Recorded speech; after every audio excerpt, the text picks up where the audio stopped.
అక్రమ అరెస్టులతో సేవాలాల్ సేన ఉద్యమాన్ని ఈ జిల్లాలో అణచలేరు.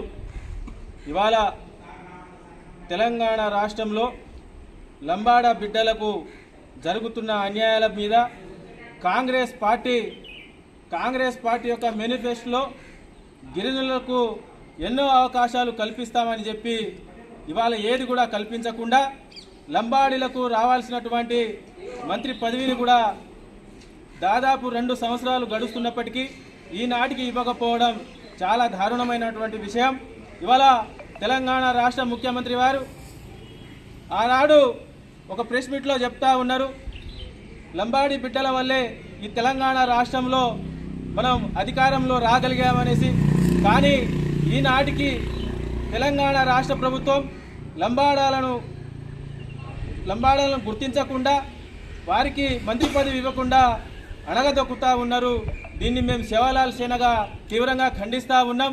ఇవాళ ఈ భద్రాద్రి కొత్తగూడెం జిల్లాలో శ్రీ పొంగులేటి గారు ఇవాళ లంబాడ బిడ్డలకు ఒక ఎమ్మెల్యే టికెట్ కూడా రాకుండా చేసినటువంటి ఘనత ఈ యొక్క పొంగులేటి శ్రీనివాసరెడ్డి గారిది.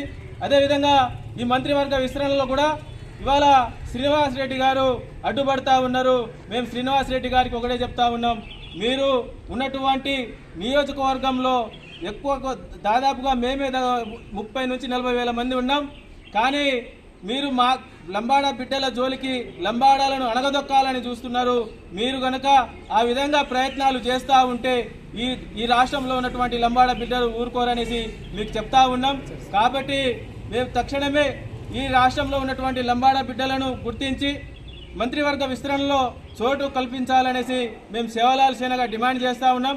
లేని పక్షంలో ఈ తెలంగాణ రాష్ట్రంలో సేవాలాల్ సేన ఆధ్వర్యంలో దశల వారీగా ఉద్యమాలు చేస్తూ రేవంత్ రెడ్డి గారిని సచివాలయంలో ముట్టడిస్తామనేసి చెప్పి మేము హెచ్చరిస్తా ఉన్నాం.